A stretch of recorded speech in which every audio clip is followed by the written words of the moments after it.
Today, Bitcoin trades flat after Trump's first crypto-focused executive order. The SEC rolls back a controversial accounting rule for crypto, and we discuss the policy shakeups at the SEC with LIAN Group's Fiorenzo Manganiello. Welcome to CNBC's Crypto World. I'm Mackenzie Sigalos. Digital currencies are in the green as we head into the weekend, but Bitcoin is lagging other major cryptocurrencies. As of noon Eastern, the cryptocurrency traded at about 0.5% higher at $105,000. Meanwhile, Ether rose 3.9% since yesterday, and Solana gained more than 4.5%. Now, investors originally pushed Bitcoin higher ahead of Trump's executive order on crypto, which we'll go into detail on in just a moment, but the limited executive action caused a pullback after it was signed. Looking out at the week, Bitcoin was largely flat while Ether fell more than 3%. Solana, though, a big winner this week after it gained nearly 19%, thanks in part to a surge in interest around meme coins. Trump and Melania's meme tokens began trading last weekend, leading to a rally. Okay, let's talk about the top stories. President Trump signed an executive order to accelerate U.S. leadership in digital assets. Yesterday's move directs the administration to evaluate the potential of a national Bitcoin stockpile.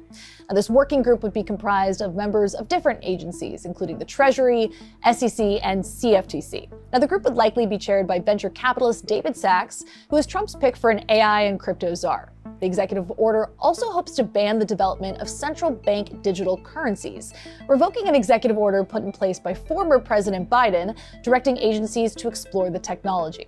Still, the moves fell short of enacting some of the industry's biggest wishlist items, like directing the U.S. to start buying Bitcoin. That led crypto prices to fall shortly after the president signed the order. Next, the SEC has withdrawn a controversial accounting rule that some said made institutional crypto adoption more difficult. Staff Accounting Bulletin 121 directed banks to treat digital assets as liabilities on their books. The crypto industry argued the guidance was overly burdensome, and there were multiple failed attempts from Congress to repeal SAB 121. Those efforts ultimately were met with a veto by former President Biden.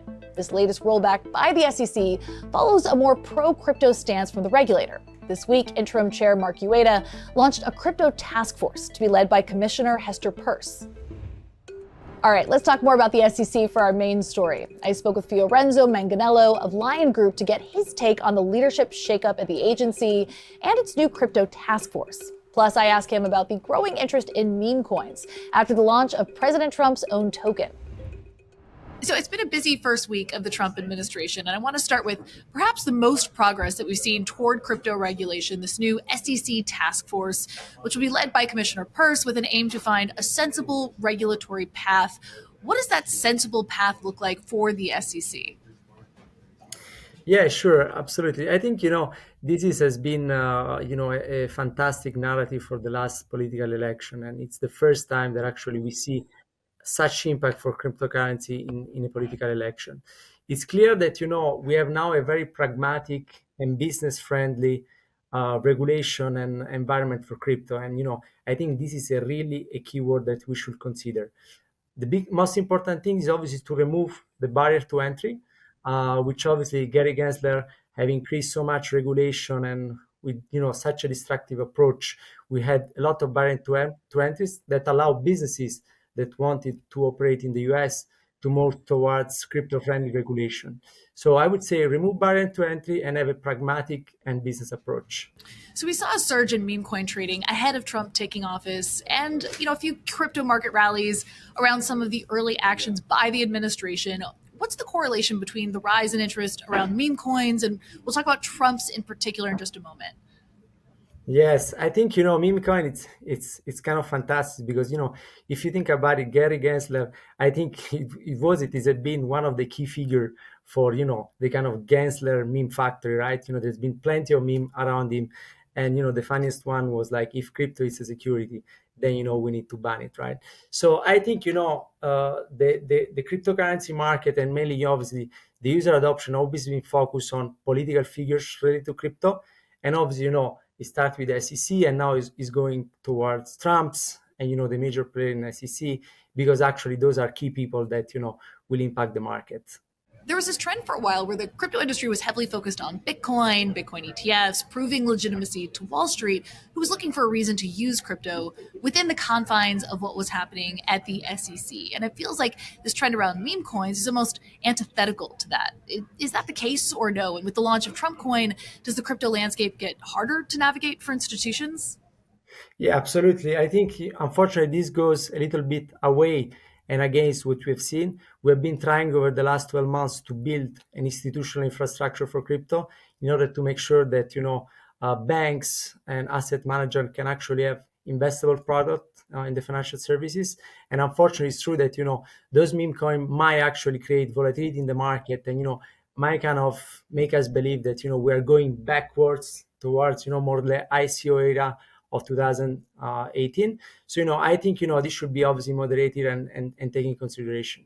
We also got the first executive order from Trump on crypto, directing the administration to evaluate the possibility of a national crypto stockpile. Now, that announcement does seem to fall short of what the industry was expecting, but what do you make of this evaluation phase? Should we expect a stockpile, a reserve to come out of it, or is that still a long shot without Congress getting involved?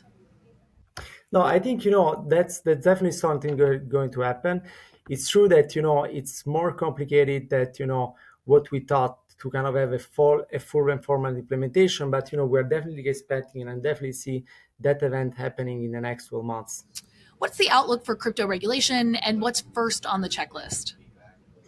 Yeah, I think one of the key important pillar for the crypto regulation in the coming year is obviously the definition of the asset type. There has been a lot of confusion, a lot of misunderstanding around the definition of utility versus security token during the Gensler time. So now we really need to define obviously and have a clear understanding of what token and utility token it is. I think it's extremely important to create a crypto regulatory sandbox, a kind of a place in the US where actually startups and innovator can come in and, rather than fight against regulation, they can kind of work alongside. And I think that, this eventually will be a fundamental shift towards the US. So many of the crypto projects that, during the last 3 years have been, moving and targeting UAE, Switzerland, and Singapore, they'll definitely come to the US because, they'll find an amazing markets and obviously a crypto-friendly and defined regulation. Okay, that's all for Crypto World this week, but we'll be back again on Monday, and we'll see you then.